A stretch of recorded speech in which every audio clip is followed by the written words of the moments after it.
ამერიკაში დავბრუნდები, ჯერჯერობით ერთი სახლი გვაქვს, საერთო სახლია და სავარაუდოდ გავყიდით და გავიყოფთ რაც შემოგვრჩება ესე ვთქვათ და დავიწყებთ ცალ-ცალკე ცხოვრებას. ბავშვები დავტოვე მაიამიში დედიკოსთან. ძალიან მენატრებიან, მაგრამ დედიკომ უნდა გააკეთოს თავისი საქმე. ჩემი ცხოვრება აბსოლუტურად შეიცვალა და მაგის ნიშნად გავიკეთე ეს სტატუ და არა მარტო გავიკეთე, ასევე ბარიატრიული ოპერაცია, იმიტომ რომ რამდენჯერაც არ ვცადე რომ მე თვითონ დამეკლო წონა, არ გამომდიოდა საჭმელს ვთქვათ ვიყენებდი სტრესის მოსახსნელად. და ამიტომ ჩამოვედი 2 კვირით ადრე, ვიდრე ჰაუსში უნდა შევსულიყავი და გავიკეთე ბარიატრიული ოპერაცია და უკვე 11 კილო დავიყელი, ვარ უბედნიერესი, გრძნობ თავს ფანტასტიურად და ვფიქრობ რომ ეს არის მარიამ 2.0. მშვენიერი ოჯახი და სიტყვა დაინგრას ვერ ვიტყვი, უბრალოდ ჩვენ დავშორდით როგორც ცოლი და ქმარი.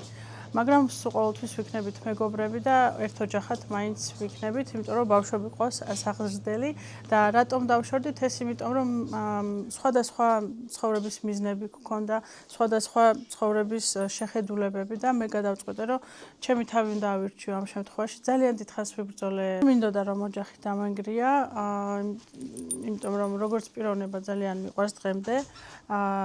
უბრალოდ მოვიდა დრო რომ სხვადასხვა გზებით წავსულიყავით. ძალიან დიდხანს ვიფიქრე ამ გადაწყვეტილებაზე. პირველი აზრი გაჩნდა, როცა პირველი შვილი გამიშდა, მართალი რო გითხრათ. მაგრამ დიდხანს ვიბრძოდი და ვაკეთებდი ყველაფერს იმისათვის, რომ ბედნიერი ყოფილიყავი, რაღაც დრო ვიყავი, მაგრამ მე აღარ ვიყავი. მქონდა პოსტსამშობიარო დეპრესია, რა თქმა უნდა, და ვფიქრობ, რომ ემოციურად, აბსოლუტურად მარტომ გამოვიყვანე ჩემი თავი ამ მდგომარეობიდან. ფსიქოლოგები, რედკიტები და ასე შემდეგ მოვიხმარე ჩემთვის და სულ სხვა აზროვნების გავხდი და ის ადამიანი უბრალოდ ვერ დამეწია. საქართველოში მთელი ცხოვრება 8 წელიწადის განმავლობაზე ვეხვეწებოდი, ვემუდარებოდი, რომ წამოდი ერთად გაიცანი ჩემი სამშობლო და არ მოდიოდა, არ ვიცი რატომ.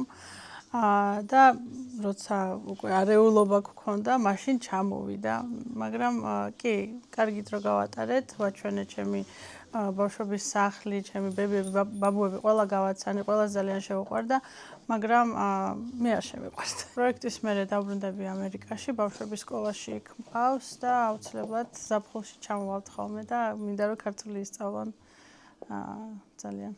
დან მომიწევს ჩემი ცხოვრების აწყობა, ჯერჯერობით ერთ სახლში ვცხოვრობთ, მაგრამ ეგ საკითხები ყველაფერი მოგვარდება, არ არის პრობლემა ჩემი აზრით. დავბრუნდები, ჯერჯერობით ერთი სახლი გვაქვს, საერთო სახლია და სავარაუდოდ გავყიდით და გავიყოფთ რაც შემოგვრჩება ესე ვთქვათ და დავიწყებთ ცალ-ცალკე ცხოვრებას.